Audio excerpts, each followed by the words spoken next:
It's Nolan.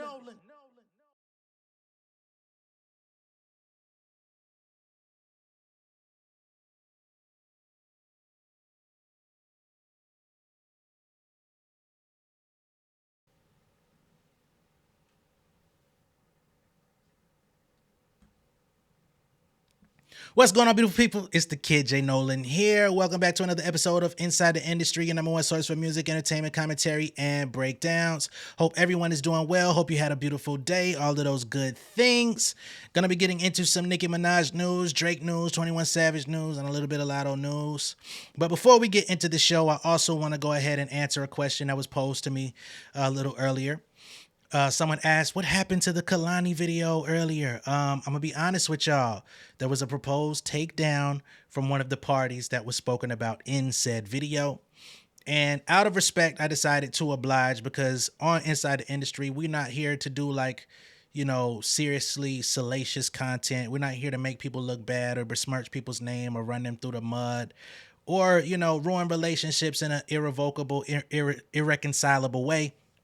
You know what I'm saying? I got to protect my brand not only as running this show, running this channel, but also my brand as an artist and, you know, certain powers that be. You just get, sometimes you got to concede. So that's what it is. You know what I mean? It's not going to stop me from talking about things, but it just lets you know, like I told y'all, with this building audience that we have going towards 14,000, just goes to show that the people really do be watching. The folks that we speak about on this show do be tuning in at some point. And with that being the case, we got to be responsible with the platform. All right. Now, moving right along, we're going to get into this whole, we spoke about the 100 gig situation with Drake, right? He put new songs out, 3 new records. He has that song with Young Thug and 21 Savage. He has a song with Latto, and then he has Upon the Replay song. You know what I'm saying? And I liked the joint with Thug and Savage. I kind of liked the one with Latto. Wasn't feeling Upon the Replay, but it looks like quite a few things have been stirred up since this music was dropped. Okay. Now, one of those things is on the song with Savage, people were kind of wondering if he was taking shots at Kendrick Lamar on that record, right? Um, some people even speculate that he might have been taking, or that Drake was taking shots at Triple X on the record because he said, I got bodies extensions or something to that effect. I don't know. But then in 21 Savage's verse, he said something about you made a couple hits, something up, boy got hit him, got hit up. Now you think he popped or something like that. That was kind of the effect of what he was saying, and people assumed based on the Tupac connection, and of course with the Drake and Kendrick battle, Tupac seemed to be a pretty sensitive subject in between the two parties. But apparently, say what you want about academics, but it seems like, people seem to go to him, they trust him enough to at least have a conversation with him to clear up things or give news or give updates or chime in for little anecdotes. So I know he ain't definitely ain't a favorite over here on Inside the Industry, but he does get exclusive news that nobody else is gonna get. So we're gonna play a little clip of him speaking about his conversation with Savage manager, clearing up the fact that indeed Savage was not talking about Kendrick. All right. 21 is not dissing Kendrick. Okay? It's not dissing Kendrick. Actually, let me read what he said. I think people are assuming because there's a line in there. There's a line in there where he says, niggas make a couple songs and he think he hot now or something like that. Let me see. Drake is up lyrics. All right. I think it says, oh yeah, made a couple songs, think he hot now, hit his ass up, he think he Pac now. No. That is not at Kendrick Lamar at all. Matter of fact, I don't even read what my nigga Meezy said.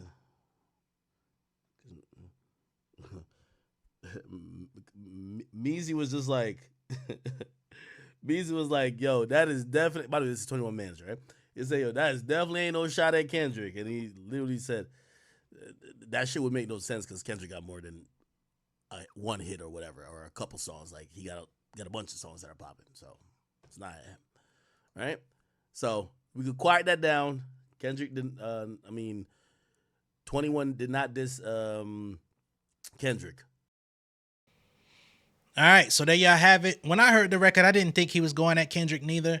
And the way that 21 Savage really stayed out of the battle, didn't really, because sometimes when people play with Drake's name, Savage will come out and kind of defend him. He'll kind of put something in his story. You know what I mean? He won't crash out for Drake, but he will sometimes offer like a quick little quip or something to let people know, like, hey, you fucking with him, like he's one of the guys over here, so let tread lightly with how y'all niggas play with it. But during the battle, he stayed out of it. He was living his best life. I mean, he did shout him out while he was doing some type of show. I think they linked up at some point in the midst of all of the mess. But he didn't come out and speak on the battle. He didn't come out and speak on none of the songs, to my knowledge. He just let the shit run its course and do what it's gonna do. I personally believe these records that we're hearing were made prior to the battle anyway. If I'm being honest, I don't feel like none of this new material is like brand spanking new, like created within the last 6 weeks or no shit like that. I don't feel like that. And the fact that Drake and Kendrick have been taking shots at each other on numerous songs over the years, you can never tell, what year some shit was recorded, because they've had smoke for each other visibly throughout their songs for such a long time, that just anytime something sounds aggressive or something sounds competitive or like they're dealing with some sort of opposition, now we're going to listen to it with this ear that says, oh, that's a shot. Oh, that's a shot.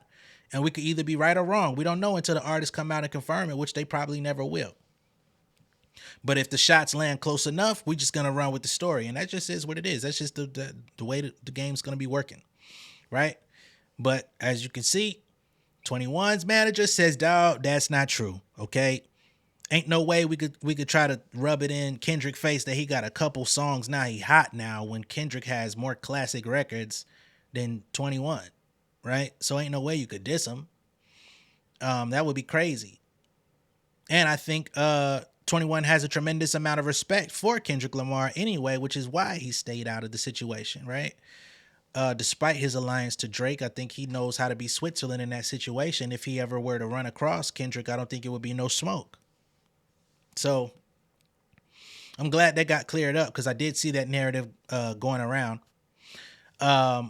Also, in the midst of all of this, Drake on his Finsta, is he throwing shots at J. Cole? It's some weird activity going on from Drake that I don't really like, nor do I respect. So he started this whole Finsta thing, and I think it's called Plot Twist on Instagram. And basically, he posted this thing stating, remember when J. Cole got his phone stolen out of his pocket by a fan, and they called Jay-Z from it, but he wasn't answering. So they called from their own phone, and he picked up. I don't even know who posted this or who talked about this. This was posted in January of 2019. I don't know who wrote this online, but he resurfaced it on his Finsta account, Plot Twist. And basically what this is implying is that although J. Cole has Jay-Z's number in his phone, Jay-Z wasn't picking up for him, but he picked up immediately for a stranger. So people are looking at this with a watchful eye, saying, hey, bro, what you trying to do with J. Cole? How you trying to play with it? You know what I mean? Because in the midst of the battle, we did see Drake was visibly feeling some type of way that Cole didn't walk into battle with him. You know what I'm saying? It was a couple times where he was like kind of giving Cole backhanded love, right? That nigga Cole, what'd he say? I forgot the fucking line. But basically, it was in so many words. He's saying that nigga Cole feeling bad about this shit, but it ain't me. And then in push ups, he said, I don't care what Cole think. That dot shit is weak as fuck. You know what I'm saying? Basically saying, I don't care about that fucking apology. He basically made light of J. Cole's apology twice, letting it be known, if you think because he came out and did and made peace, we gonna make peace over here. Nah, fuck that shit. And it low key reeks of fuck that nigga too, right? I've been trying to stray away from that narrative because I didn't want to really put that on him. Pause. And really, the reason why I didn't want to place it in that direction is because I figured that he still valued that relationship with Cole. And I figured that Cole still valued the relationship with Drake behind the scenes. He just had to step up out the way. But if there's any sort of disagreement, or they're not seeing eye to eye, or maybe this battle brought some things to light where Drake is like, oh, your alliance is really with him over there, you got to stay over there type shit. I don't know. We're going to see. Nobody from Dreamville has really spoken out. Y'all know when Cole went on stage and performed, they definitely drove a hard line on people that were in the Revenge of the Dreamers 2 sessions, and basically letting it be known, y'all niggas out here trying to clown Cole for apologizing, but y'all didn't have no problem getting with Cole for some of the biggest records in your career, fucking with the squad, right? Basically saying no new niggas are going to be invited to the sessions. Y'all niggas fucked it up. We've been trying to give niggas love. That shit's dead. None of them have come out and really said anything regarding this Drake situation. Everybody's went their separate ways and kind of kept cool heads. Maybe this is something that they're talking about behind the scenes and don't want to bring it to the public, as J. Cole typically likes to handle things privately anyway. But that's another piece that's been unfolded in the midst of this 100 gigs. Okay. Also, and this is where Nicki Minaj comes into play, right? The Latto record, Drake and Latto. Now, I honestly thought that the Latto Nicki Minaj smoke was pretty much over, or that it was just like forgotten about, like a buried hatchet. Nothing really came of it. They didn't engage in like no heated battle. Latto's taking some shots, but I don't think Nicki really took no shots at Latto like that musically. So they really don't have much to go off of anyway for there to be some sort of disagreement. Like, other than Latto felt slighted that Nicki had asked somebody on her team, why the fuck you working with this little girl, which I do believe she was asking Tez Bryant about that, because Tez Bryant was co-managing Latto at one point. If you're not familiar with Tez Bryant, we've talked about him a few times on the channel. He's from New Orleans. He's an older friend of Wayne, who at a later time went to college and came back from college and became Wayne's manager. He subsequently became Drake's manager and Nicki Minaj's manager for a number of years, until pretty much all of them fired him. You know what I'm saying? For their own reasons, or he stepped away. We'll say that, because I think he stepped away from Wayne due to lean and all that stuff. He stepped away a couple times from Wayne. But nonetheless, he's no longer working with none of the Young Money artists in that capacity, right? He became part of Latto's team during the pandemic, around the time Latto fired her dad, to separate, business and family.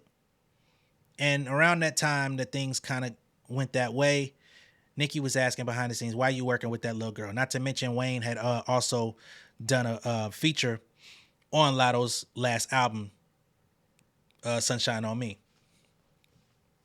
So there was that. They had a conversation. The conversation got leaked.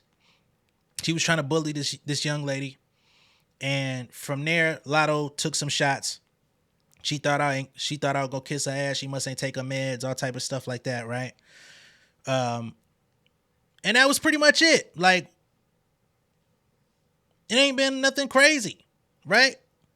But now that we've got Drake collaborating with Latto, which we already knew Drake was affiliated with Latto because we had seen that they were coming out of some sort of restaurant, I think like a hibachi spot or something like that. It was Drake and Latto's sister, Brooklyn. So we had already known that there was some sort of connection there due to her sister. Now, people have speculated that Drake and the sister are smashing or dating or something like that. Y'all can let me know if there's any like detailed confirmation on that. But shout out to the sister if she the one that nabbed the features. Go ahead and crack a couple of these cookies on the boy so we can get you some features to turn up your career a little bit. Hey, sometimes you got to Ronnie and Tricks it, don't you? Now I don't know that to be true. So let me not say that. We just joking. We just having fun. But nonetheless, the record gets leaked, and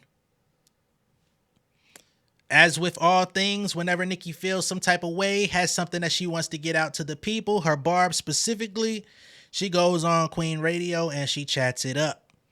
So now we're going to get into what she had to say. And of course, she's not saying any direct names. She made reference to Ugg Boy 1 and Ugg Boy 2. I don't know who Ugg Boy 2 is. People are speculating that could be PND, Party Next Door. Perhaps he was a co-writer on the record with Drake and Latto. And, they kind of do a lot of the behind the scenes work. But we don't know that to be true. But then there's Ugg Boy 1 that people are speculating is Drake. And we're going to pull that up for y'all. I know y'all be like, man, please. This is a short clip. It's not like 5-6 minutes. It's only a minute and a half. I think that's enough to kind of just get the details. So let's get into that. So, Ugg Boy 1 and Ugg Boy 2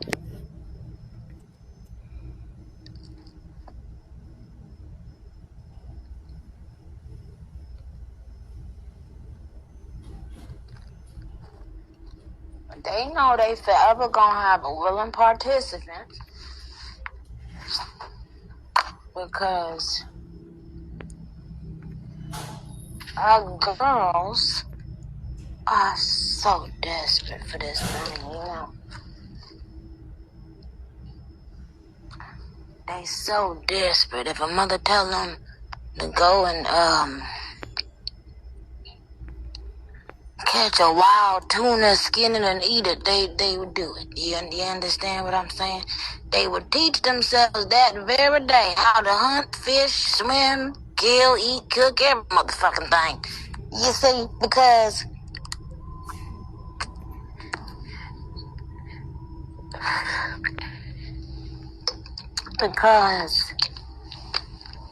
they want it so bad they can taste it.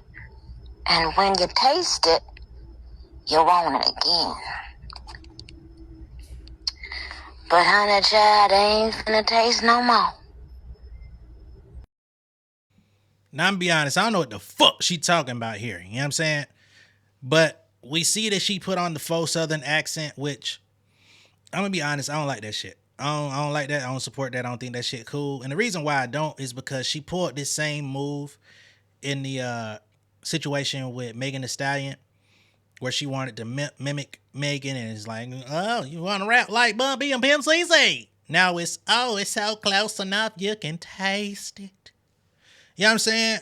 So it's like, because she has issues with women from the South, she wants to get on Queen Radio and imitate and disparage people's accents and shit like that. And the reason why I don't fuck with it is, it's one thing to make fun of people and that's your little shtick. But I said this the first time around. Like,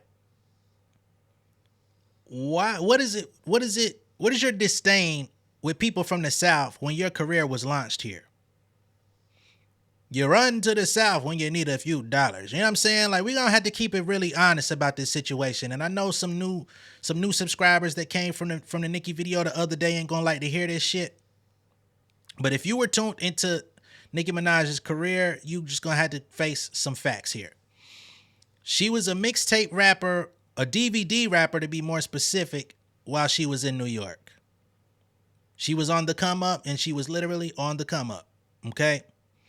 She was recreating Lil' Kim stylings, songs, Biggie songs. And at that time, that was her claim to try to get close to fame, right? But make no mistake, Nicki Minaj popped off like she wanted to get with Wayne and Young Money. She always wanted to be a part of that. Where are they from? The South, right? Louisiana.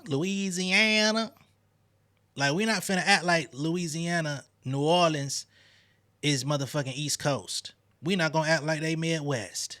Okay? So Cash Money, Young Money is still on your most recent work. You're always gonna be affiliated with the South. Not to mention, in the time where they weren't even giving you a proper contract, you came to Atlanta specifically to get with Deb, Gucci, Waka, Jew Man. Hit the Chitlin circuit. You built your name in the Chitlin circuit. Do you understand the history of the Chitlin circuit? I'm asking the people out there. Chitlin circuit are small shows in what you would assume is the Bible Belt of the United States. You're going to Alabama, you're going to Mississippi, you're going to Louisiana, you're going to Texas, you're going to Arkansas. You know what I'm saying? You passing through Florida, you're going through Georgia, North Carolina, South Carolina. You know what I'm saying? And you're kind of cutting off in Chicago on this way, and you're kind of cutting off, well, I ain't gonna say Chicago, but Louisville, all those the small towns, right? And then you're gonna go the other way, Virginia, West Virginia, that whole shit. That's the Chitlin circuit, and artists make their bones doing shows in clubs, lounges, etc. Sort of like what JT was doing earlier this year, which she was made fun of for. And that's what really kind of put her in front of the audience that ended up embracing her the most, because they were the ones that were actually able to see her perform, opening up for Gucci. So when you do this Southern accent and you playing with it as somebody from the South, I don't like that shit. You know what I'm saying? Especially knowing the history that you weren't like New York City's pride and joy when your career was in its formative years. Now, niggas in Queens, they always hold you down, and that's always a thing. But let's be very honest. I don't know. I don't even know if she's remained as New York's pride and joy over the years. She's become more of a universal international act, right? I feel like the most beef that she's had over the years is New York, when she was going at it with Joe Budden, when she was going at it with Flex, when she was going at it with Charlemagne. She was going at it with Hot 97. Those are your hometown people that's supposed to be holding you up, but they was the ones that were shooting you down. And for the Joe Budden, oh, Joe is in Jersey. Joe claims New York about just as much as fucking Jersey. Don't talk to me about Joe Budden, please. I was there. I've been there. I don't tune into the show very much anymore, but I was downloading mood music projects. I had Joe Budden's debut album when it came out. Leave me alone with the bullshit. Right?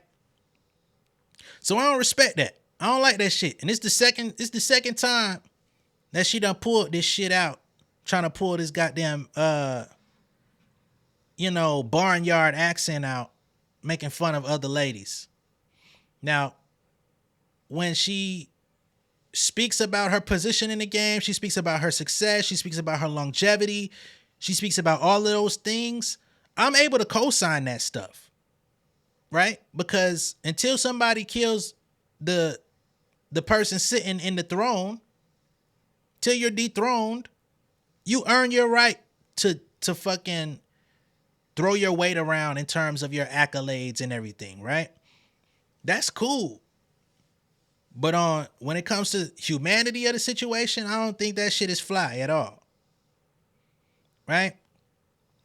She goes into speak about there's always a willing participant, right? Basically making it seem as though with Drake, Latto is just like some downtrodden female rapper, unsuccessful, not doing nothing in life, and she just jumped at the opportunity to get a carrot from Drake. But I'm not understanding, right? I'm not understanding. Why should she not? And this is taking all the beef, all the bullshit off the table for a moment. Why should she not work with Drake if the opportunity is there? Because when you were experiencing writer's block, you didn't know how you was going to put together your album. You put out the song with Lil Baby that flopped, that nobody liked. You had to go back to the drawing board. We saw you on live having a conversation with Drake about trying to find your footing, get your confidence back. You trying to, you know what I'm saying? And Drake was somebody who allegedly talked to you and helped you build back to make the PF2 project.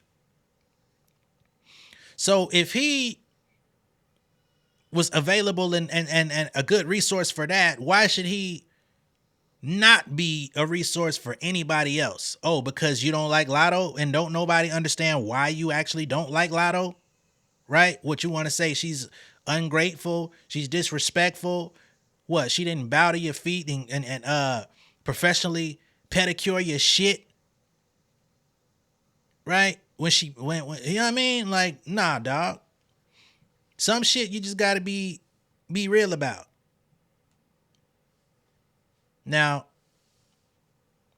I think if Drake ends up being on this Latto album on Friday, we're gonna really see how she act. Because if she flipping off of a leak, just imagine if Latto actually catches one with this nigga. Right? I don't know. She just being weird.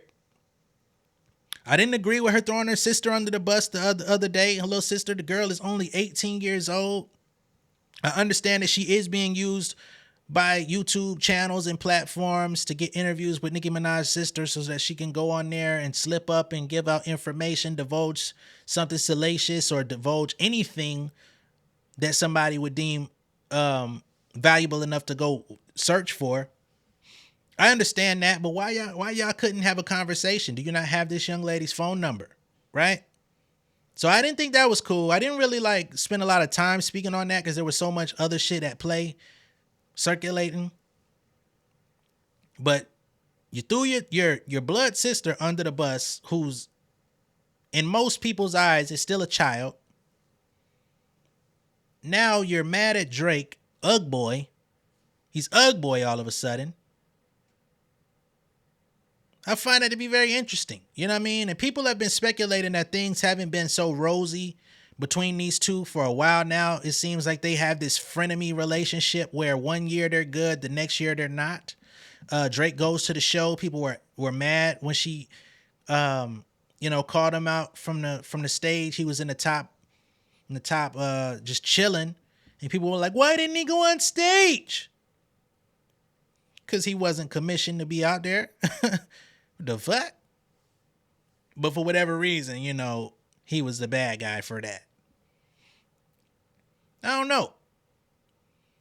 But I tell you what, it is a very interesting optic to see two people from the same camp, two people with very polarizing spaces in the music game as of 2024 being at odds. And they have very similar fan bases. Very similar everything based on their career trajectory.